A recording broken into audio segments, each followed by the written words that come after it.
Earlier this week, Vice President Kamala Harris laid out her economic policy.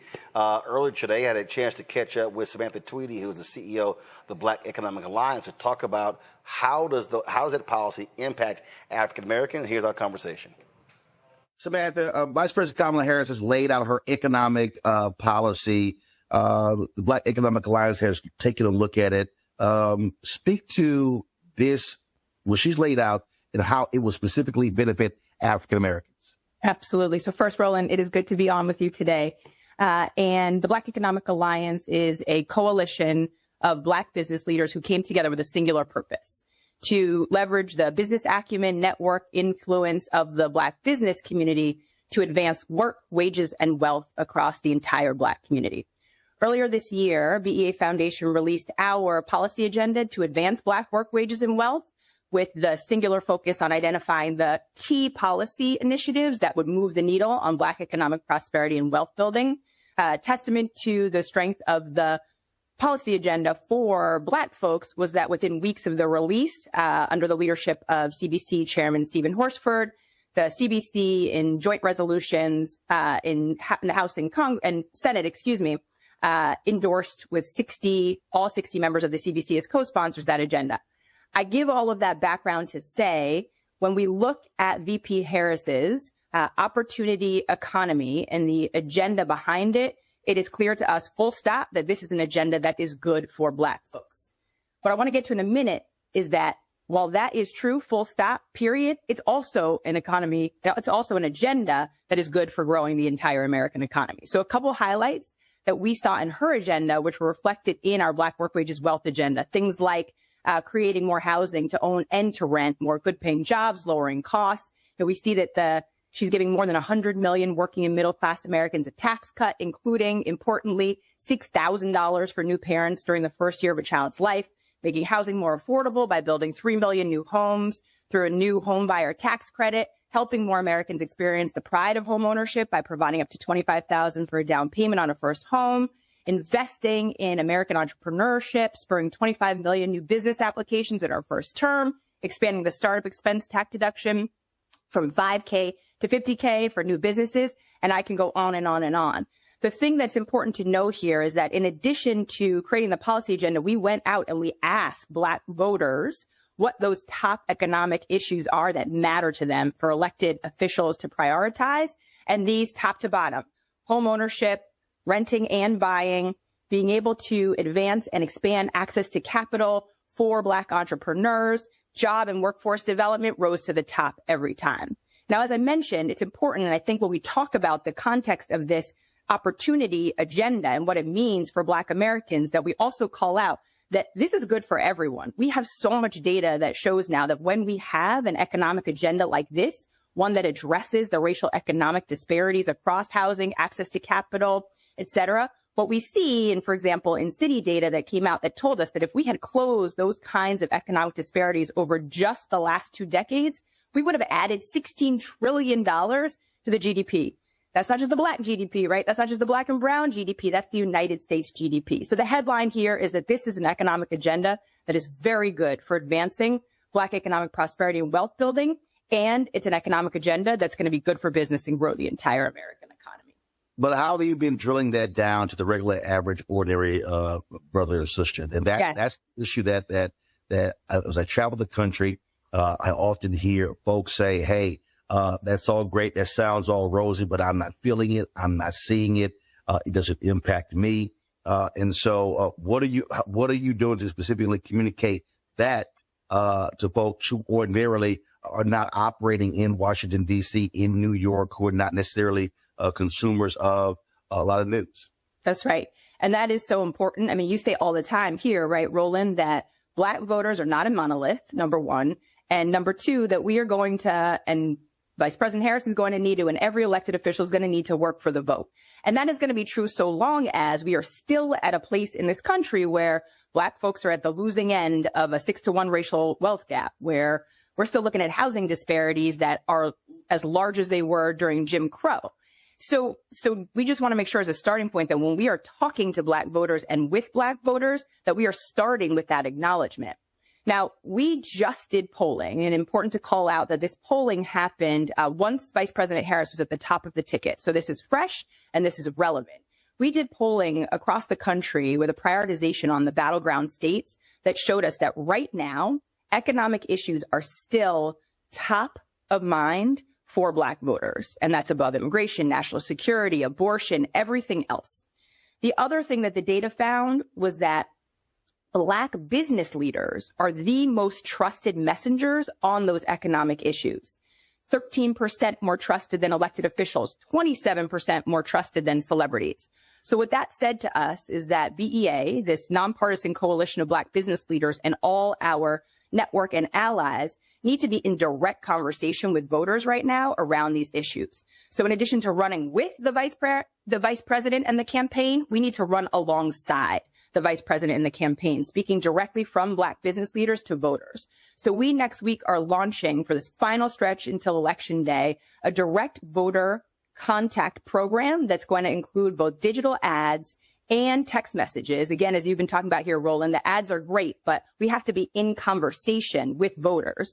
And that's what we'll be doing. So across Pennsylvania, Nevada, Georgia, North Carolina, and Michigan, where very importantly, the number of infrequent Black voters will be decisive margins of victory, both for Vice President Harris, and we should note too, Hakeem Jeffries becoming the first Black Speaker of the House.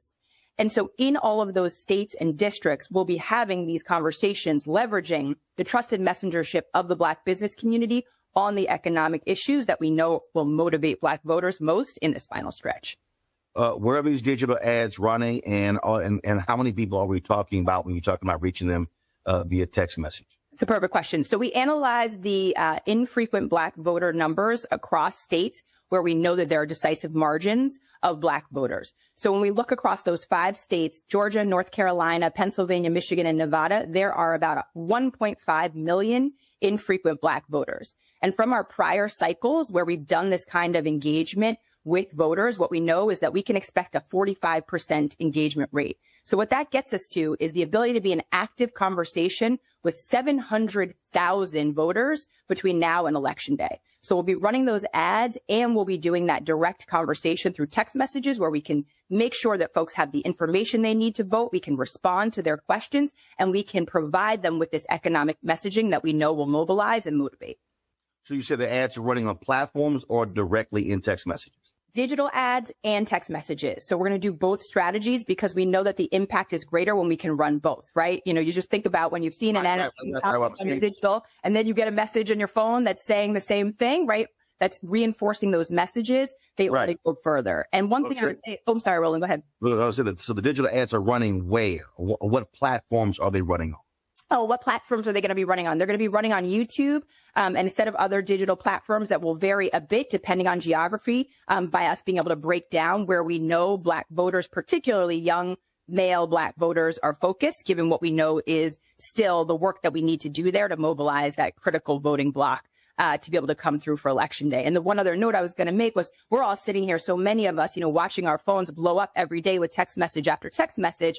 But for the demographic of voters that we're talking about, that is not the situation. So we know that the text messages is an incredibly meaningful way to break through and get in that direct conversation with voters.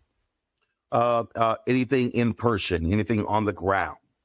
So we are doing this alongside organizations that are doing the kind of on the ground mobilization that we know is so critically important, doing what you say, Roland, sort of touching and feeling the voter. At this point, I think what we would all say is that all of it matters and all of it needs to happen. For us as the Black Economic Alliance, we see our highest and best use as being the messengers of those economic issues in ways that we know will break through. So we will be in all of these battleground states alongside our partners who are doing that on the ground voter reg, and we'll be doing the persuasion messaging around the economic issues. When we talk about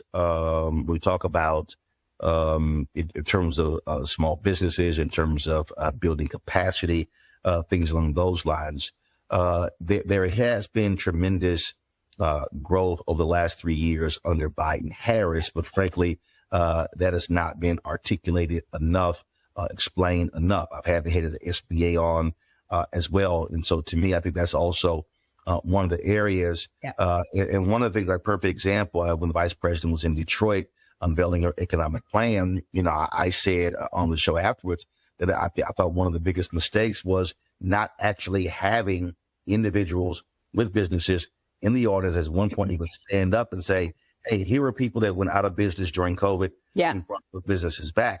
That's to me, that's also a constant, a missed opportunity in many of these states. I think that's right. And actually, that's why back in the spring, the Black Economic Alliance partnered with VP Harris on her economic opportunity tour, where we went with her to all of these same battleground states. We were with her together in Detroit, in Atlanta, and actually doing just what you're saying, Roland. We were sitting there, with audiences of small business owners and local community to be able to do just what you described, which was to help message the successes of the Biden-Harris administration, but also to make it real for folks. And so outside of all of those auditoriums, there would be fairs, where folks could actually go and sign up for these resources, learn more. And it was that economic opportunity tour that really led to the framing for this opportunity agenda that we now see Harris running on. What we said then, though, is that just talking about the track record wasn't enough. At the time, if voters aren't feeling it yet, then we needed that forward-looking, that aspirational, that what is going to come next to make sure that I know that my dollars are going to stay in my wallet, that those dollars are going to grow, that costs are going to go down, that I'm going to have more access. And I think that has been the flip that we've seen with Harris at the top of the ticket, that it's not just her lauding the track record. As significant as that track record truly is for Black economic progress, it's always also this forward-looking vision that folks can see themselves in and can really understand that it's going to get better for me, better for my family, and better for my community. How specifically are y'all trying to message to Black men? When you look at the data, obviously Black women vote for Democrats with the highest rate. Black women are second. But when you look at polls out there, when you look at data out there, a lot of these young African-American men, 35, say they are potentially looking at Donald Trump, but it's not like he's laying out an economic agenda. And so, so how are you messaging to them, and who specifically are you positioning to talk to them? Yes. So we disaggregated all of our data so that we were looking not just at Black voters, but we were looking by gender and by age as well. And for young Black voters, economic issues, again, rose completely to the top. And Black business leaders as those messengers rose to the top.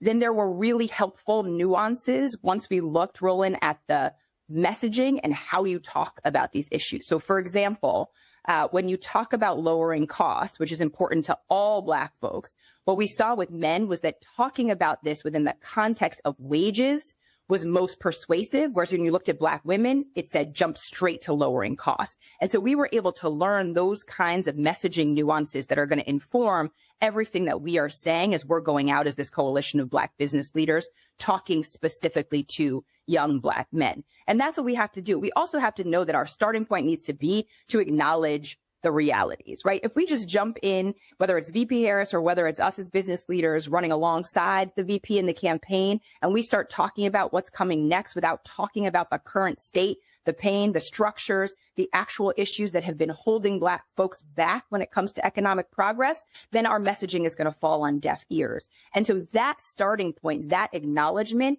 has to be the way to open up the door to every conversation when we are engaging young Black male voters. Last point. There are, 39 days left in terms of before Election Day. Early voting is already starting in some of these places. And it is going to be an election by the margins. You look at 2020, Georgia, Arizona, and if you look at even Michigan, you can throw in Pennsylvania, very slim margins. Obama won North Carolina by 14,100 votes. In 2008, North Carolina potentially is a state that is in play for the vice president this year as well. Rural voters, you talked about your text messaging campaign.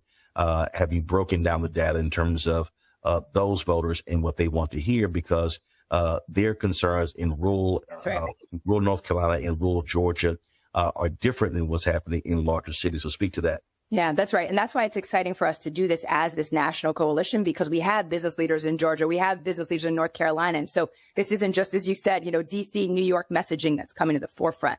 What we're excited to do in the first week of this program is to do A/B testing, where we can take all that messaging and framing and we can put a couple different versions of it out, so that we can see within those very first days, does this message work better, in Atlanta? And that message look better when we're speaking to rural voters. And then we'll be able to share that out with all of the community of partners that we're in this work with, so that messaging is influencing everyone. You made the point that's the most important one now, is that we are in a race to the finish line. And so we have to be moving urgently. We have to be learning as we go, and we have to be connected and sharing all of this information with the group of partners who are all in it in this push, understanding that the Black vote will be decisive and that we collectively have the power to have deep influence over what that vote looks like come election day. All right. Samantha Tweedy, Black Economic Alliance. We appreciate it. Thanks a lot. Thanks for your leadership, Roland. I'll talk to you soon. All right, folks, real quick to our panel here. I'll start with you, Robert. That economic message, if you look at the polling data, you see how Vice President Kamala Harris is gaining ground against Donald Trump, and people closing that gap in terms of her commitment to the economy. And so I think that's one of the reasons why you're seeing it play out in these polls that are showing an incremental lead expanding for Harris.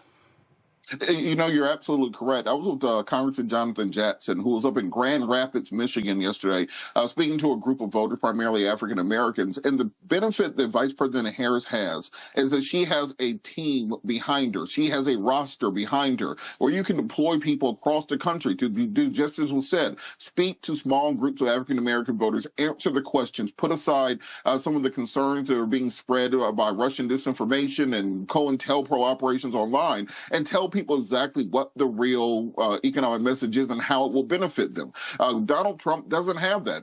George Bush isn't supporting Donald Trump. Dick Cheney ain't supporting Donald Trump. Mitt Romney ain't supporting Donald Trump. It really is just him. And by not having that team around him, it's clear that he's the only person that can carry his messaging. And Kamala Harris very much shows what happens when you have a unified government and a unified party that seeks to push these ideals forward. And all you have to do is dive into the analysis of these facts. Every economic analysis has said that Donald Trump's plan to govern through tariffs somehow is complete nonsense. It does not work mathematically. The numbers don't math. The math don't math. If you look at Kamala Harris's plan, you're going to see something that's going to help the middle class. It's just a matter of translating that to where people can understand it.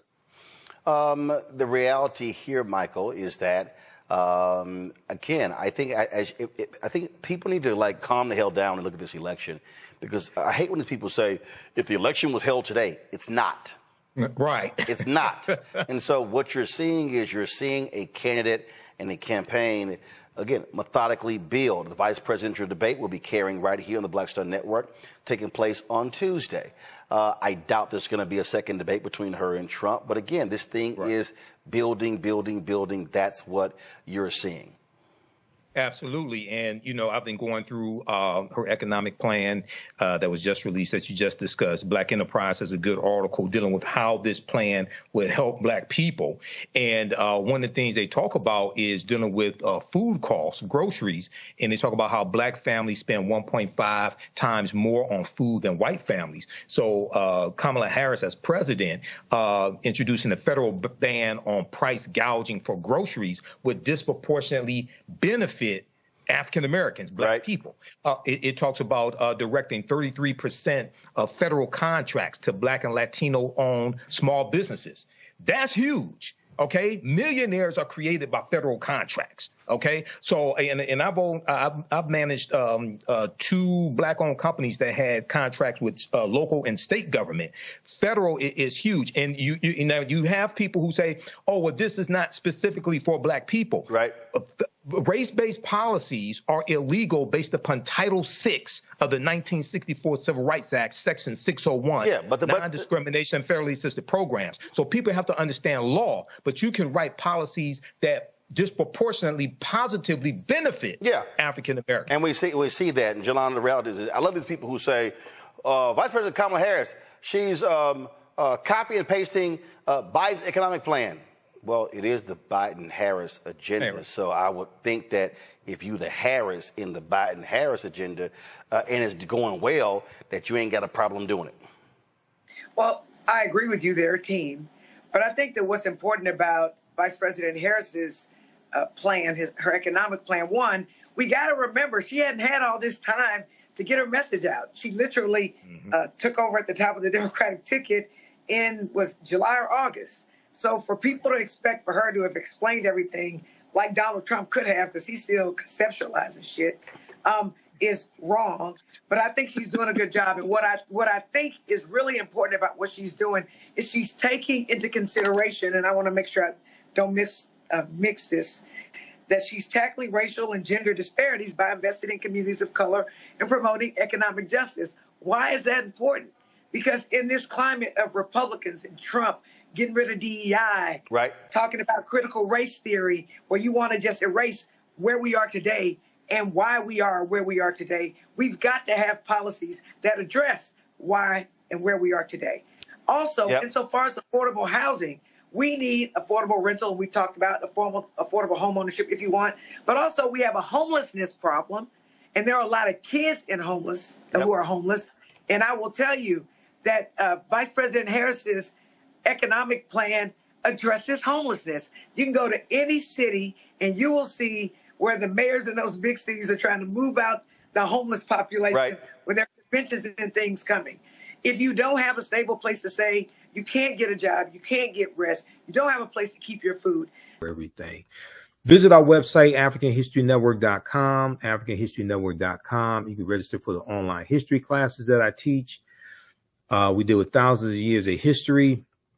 I teach 2 online history classes, Saturdays 4 p.m. to 6 p.m. and Sundays 4 p.m. to 6 p.m. Saturdays is Ancient Kemet, the Moors, and the Ma'afa, understanding the transatlantic slave trade, what they didn't teach you in school. And then on Sundays, Black resistance movements, from Christopher Columbus to the Haitian Revolution and the Black Power movement, 1492 to 1968. So we have classes coming up this weekend.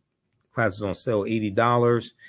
We do the sessions live. All the sessions are archived and recorded. You can go back and watch it any time. We have a bundle pack of courses. You can register for both classes also.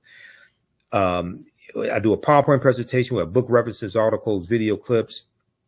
Even after the course is over with, you still have access to the full class. You can go back and watch it anytime. And then Ancient Kemet, the Moors, and the Ma'afa, understanding transatlantic slave trade. That meets this weekend also. You can we have the course outline here that you can download as well. So it gives you a lesson plan for each class session. There's about 100 articles that we reference. The first class is about 200 slides, 15 books that we reference. You don't have to buy any of the books to follow along in class. Click right here to download the lesson plan also, okay? I show you it's a very visual class, so I show you the excerpts of the books right on the screen, all right? Okay, so the content is PG-13. You can use this with your children as well. I don't do a lot of cursing. It's not overly vulgar or anything like that. It's nothing like that, okay? Let me see. I just want to make sure I get through all these.